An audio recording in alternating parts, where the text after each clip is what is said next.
बिस्मिल्लाहिर्रहमानिर्रहीम। अस्सलाम वालेकुम। उम्मीद आप ठीक होंगे, खैरियत से होंगे। तैयब लोच आपकी खिदमत में फिर से हाजिर है जी। सबसे अहम जो मामलात हैं वो तो जुडिशरी से ही जुड़े हुए मामलात हैं, लेकिन हम आपको बताते चलें कि मैंने पिछले दिनों आपको आगाह किया था कि हुकूमत जो है वो बड़े ज़ोर खौर से गौर खोज कर रही है कि 26वीं तरमीम के बाद आया 27वीं तरमीम लाई जाए या ना लाई जाए। और इस पे जो है एहसन भून साहब जो वकीला रहनुमा है, उन्होंने एक टीवी चैनल पे में जो है 27वीं तरमीम पर जो है वो फोकस करते हुए कहा था कि 27वीं तरमीम जो है वो लाई जानी चाहिए और वफाकी कॉन्स्टिट्यूशनल कोर्ट का जो असल दरीना मुतालबा था वो 27वीं तरमीम के ज़रिए फुलफिल होना चाहिए। आपकी भी यही ख्वाहिश है, हमारी भी यही ख्वाहिश है। तो इसी वजह से मैंने सोचा कि इस पे मज़ीद जो है वो हम जो है विलाग करते हैं ताकि चीज़ों को मोबिलाइज किया जा सके। और मैं किसी हद तक आपको बताऊं कि हुक्मरान इत्तेहाद से और मेरी कुछ लोगों से बात हुई जो वेल अवेयर है, और उनसे मैंने टो लगाने की कोशिश की, जानने की कोशिश की कि आया उनके टेबल पे, उनके कार्ड में कहीं पे 27वीं तरमीम का जिक्र है नहीं है, क्या 27वीं तरमीम पे कोई काम हो भी रहा है या नहीं हो रहा है, या ये सिर्फ एहसन भून साहब और तैयब बलोच की ख्वाहिश है या हमारे व्यूअर्स की ख्वाहिश है। लेकिन आपको तसल्ली के लिए इतना काफ़ी है कि 27वीं तरमीम आ रही है, और मुझे भी यही कहा गया कि तैयब 27वीं तरमीम पे वर्क हो रहा है। 27वीं तरमीम वक्त की जरूरत है, 27वीं तरमीम ने आना ही है, 27वीं तरमीम ने आना ही है। उन्होंने कहा कि पहले जो हमसे 26वीं तरमीम की गई, और वो 26वीं तरमीम जिस तरीके से हुई और बकौल मंसूर अली शाह के धक्के के साथ हुई है, तो ठीक है शाह जी, धक्के के साथ हुई है, हो गई है, आपका मक्कू ठप्पा गया, ये हकीकत है। तो बहरल धक्के के साथ जो है वो 26वीं तरमीम तो हुई, लेकिन उसमें के जो अगराज व मकासद थे तरमीम लाने के, जुडिशल सिस्टम में रिफॉर्म्स लाने के, वो किसी हद तक जो है वो फुलफिल नहीं हो सके। किसी हद तक चीजें दुरुस्त हुई हैं, मतलब ना होने से होना बेहतर है, लेकिन हम तो कहते हैं कि बेहतर हो। ठीक है, अब वो बेहतरी के लिए जो है वो हमेशा गुंजाइशें मौजूद होती हैं। तो अब जब से 26वीं तरमीम काबिल अमल हुई है, तो चीजें फिर इसमें कुछ ना कुछ चीजें ऐसी आ भी रही हैं जिसके लिए हम ये समझ रहे हैं कि नहीं, फुल फ्लैज कॉन्स्टिट्यूशनल कोर्ट का क्याम जो है वो क्यों जरूरी है। क्योंकि कॉन्स्टिट्यूशनल कोर्ट फुल फ्लैज हो, वो वक्त की भी जरूरत है, और पाकिस्तान के जुडिशल सिस्टम में भी और दुनिया में ये चीजें हैं। ये सिर्फ पाकिस्तान है जहाँ पे फांसी का केस सुनने वाला जो जज है, या कत्ल का केस सुनने वाला जो जज है, जो चोरी और डकैती के केसेस सुनते हैं, वो जज जो है वो कॉन्स्टिट्यूशन के केसेस सुनते थे। तो वो जब कॉन्स्टिट्यूशन के केसेस सुनते होंगे तो फिर यही होता है कि आईने पाकिस्तान के खाले को इन्होंने फिर जो है वो हैंग कर दिया। जब इनके पास जो है वो कॉन्स्टिट्यूशनल मैटर आते हैं तो फिर ये क्या कुछ करते हैं। तो बहरल 26वीं तरमीम के बाद कॉन्स्टिट्यूशनल बेंच तो बना। अब कॉन्स्टिट्यूशनल बेंच बना पीटीआई की ख्वाहिश के ऊपर। ये कॉन्स्टिट्यूशनल बेंच जो है वो जरदारी साहब की ख्वाहिश नहीं थी, बिलावल भुट्टो जरदारी की नहीं थी, पाकिस्तान पीएमएलएन की ख्वाहिश नहीं थी, मियां मोहम्मद नवाज शरीफ की ख्वाहिश नहीं थी, मियां मोहम्मद शहबाज शरीफ की ख्वाहिश नहीं थी, मौलाना फजल रहमान की भी ख्वाहिश नहीं थी। मौलाना फजल रहमान ने तो पार्लियामान में खड़े होकर कहा था कि जी वफाकी कॉन्स्टिट्यूशनल कोर्ट, फेडरल कोर्ट होना चाहिए, फुल फ्लेज कोर्ट होना चाहिए।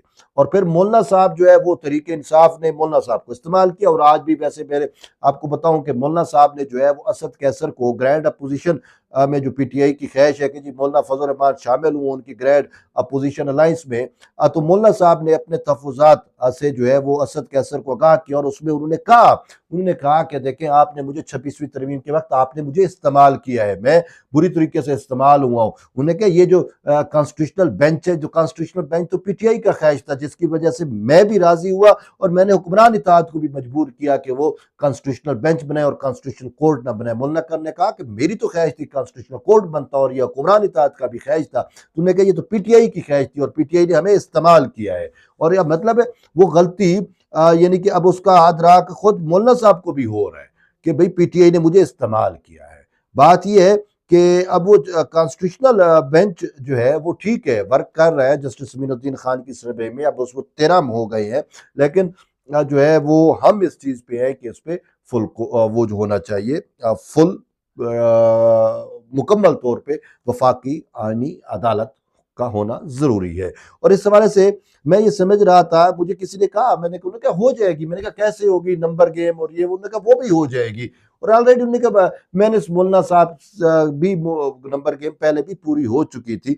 लेकिन इतनी इसमें इतनी उजलत भी नहीं है। बात यह है कि इतनी जल्दी क्या है कि आज आ जाए कल, वो तो उजलत जब थी तो वो फिर उन्होंने दिखाई कि उजलत क्यों थी। और बकौल बिलावल भुट्टो जरदारी, उनसे हमने सवाल किया था जब हमारे अपोजिशन ये इसका वफद ने सुप्रीम कोर्ट प्रेस एसोसिएशन के वफद ने चेयरमैन पीपल्स पार्टी बिलावल भुट्टो जरदारी से जो है वो गपशप की, मुलाकात हुई, तो उसमें हमने सवाल किया कि आप इतनी उजलत क्यों कर रही हैं। तो उस पर उन्होंने कहा था कि क्योंकि काजी साहब की रिटायरमेंट से कबल कबल ये हुकूमत की ख्वाहिश थी कि 26वीं तरमीम आ जाए, तो वो इसी पे हमने कहा था कि टाइम लाइन क्यों। तो उन्होंने कहा कि हम इसी वजह से चाह रहे हैं कि हमारे लिए अब आसान होगा, फिर ये अगर थोड़ा मुश्किल हो जाएगा और फिर फाइट वाला मामला होगा, दू बदू हमें आना पड़ेगा और फिर जाकर 26वीं, यानी कि वो कहने का मतलब यही था कि काजी साहब रिटायर हो गए और मंसूर अली शाह चीफ जज बन गया तो फिर बहुत मुश्किल हो जाएगा। ये तो बेसिकली इसी वजह से उजलत में मंसूर अली शाह का रास्ता रोकने और उसको खुले लाइन लगाने के लिए और उसको थोड़ा सा जामे में रखने के लिए किया गया। तो बहरहाल अब जो है वो 10 मार्च को जो है वो दोनों ऐवानों के इजलास है, कौमी असम्बली का भी और सेनेट का भी। और मैं ये समझ रहा था कि पॉसिबिलिटी है मुमकिन तौर के ऊपर कि शायद इसी इजलास में ही जो है वो 27वीं तरमीम आ जाए। किसी ने मुझे कहा कि आएगी और फौरन हो भी जाएगी। तो मैं इस वजह से समझ रहा था। बहरहाल अभी मैंने दोस्तों से बात की, उन्होंने कहा कि देखें इतनी जो उजलत भी नहीं है। ये जो इजलास 10 मार्च को कौमी असम्बली और सेशन का इजलास, सेनेट का इजलास, मुश्तरका इजलास है, ये सदर मुमलिकत ने तलब कर रखा है और ये जॉइंट सेशन है और ये पार्लिमानी साल पूरा होने पे तलब किया गया है और इससे सदर मुमलिकत आसिफ अली जरदारी साहब ने खिताब करना है। तो बहरहाल अभी ये सुन भी रहे हैं, पता नहीं खिताब होगा या नहीं होगा, लेकिन वो तो वक्त ही बताएगा। यानी कि 10 मार्च को 3 बजे या 4 बजे के लिए ये तलब किया गया है जॉइंट सेशन कौमी असम्बली और सूबाई असम्बली का। तो लेकिन इसके साथ साथ जो 27वीं तरमीम है उस पे वर्क जारी है और 27वीं तरमीम में जो जजेस की अपॉइंटमेंट है वो भी की जाएगी कि कॉन्स्टिट्यूशनल कोर्ट के लिए जज ही शायद अलग अपॉइंट किए जाएं और उनकी फिर रिटायरमेंट की उम्र, बाकी जो जुडिशरी है उसकी जज की रिटायरमेंट की उम्र है 65 साल, तो यहाँ पे जज की रिटायरमेंट की उम्र शायद जो है वो 70 साल की जाएगी। और इससे यही होगा कि शायद पाकिस्तान की जुडिशरी से ही जजेस लिए जाएं, जिसमें खासकर सुप्रीम कोर्ट हो गई या हाई कोर्ट्स हो गई। तो जो रिटायरमेंट की उम्र को पहुंचेगा और समझा जाएगा कि ये बेहतरीन जज है और ये जज जो है वो अच्छा जज है और ये कॉन्स्टिट्यूशनलिस्ट है, तो उसको अपॉइंट किया जा सकता है। वो बेशक इधर से रिटायर होगा, रिटायर होने के बाद भी वो 3 साल 4 साल के लिए कॉन्स्टिट्यूशनल कोर्ट में आ सकता है। और बात यहाँ तक भी है कि हो सकता है आपके और मेरे महबूब जो है वो साबिक चीफ जस्टिस काजी फैज ईसा को भी लाया जा सकता है और उसको दोबारा फुल फ्लेज कॉन्स्टिट्यूशनल कोर्ट का हेड बनाया जा सकता है। तो ये भी अब चीज़ें अंडर डिस्कशन है। तो मैं तो यही चाहता हूँ कि जब कॉन्स्टिट्यूशनल कोर्ट, मुकम्मल कॉन्स्टिट्यूशनल कोर्ट का बुनियाद रखना ही है तो उसका बुनियाद फिर काजी फैज ईसा जैसे जज किसके ज़रिए ही रखवाया जाए, जिन्होंने जो रियल मैन्यू में रिफॉर्मिस्ट हैं। और देखें पाकिस्तान की जुडिशरी के अंदर असल रिफॉर्म्स तो काजी साहब ही करके गए हैं। अगर वो ना होते तो आज ये जो चीज़ें हम देख रहे हैं, जो जुडिशरी रिसेट पे लगी हुई है, जो बेहतरी हमें नज़र आ रही है, ये भी ना होती। ये सारा क्रेडिट गोज़ टू काजी फैज़ ईसा। तो हमें उम्मीद है कि इंशाल्लाह काजी साहब जो हैं वो कॉन्स्टिट्यूशनल कोर्ट के फुल फ्लेज जो कॉन्स्टिट्यूशनल कोर्ट होगी उसके पहले सरबराह भी लगेंगे। तो अभी तो आइनी बेंच है, बहरहाल देखते हैं, आइनी बेंच से भी गुजारा चल रहा है। तो देखते हैं अभी सूरत हाल कैसे डेवलप होती है और 27वीं तरमीम कब आती है और किस तरीके से आती है और क्या उसके खदोखाल है। लेकिन इस प्रोग्राम का मकसद यही है कि इस चीज़ को जो है वो थोड़ा सा डिबेट में शामिल करना है ताकि मुख्तलिफ हलकों तक ये चीज़ें पहुँचें और ये चीज़ें डिबेट का हिस्सा रहें। तो एट द एंड यही है कि जुड़े रहिए तैयब बलोच के साथ। मिलते हैं एक नई वीडियो, तब तक ले इजाज़त दें। अल्लाह हाफ़िज़।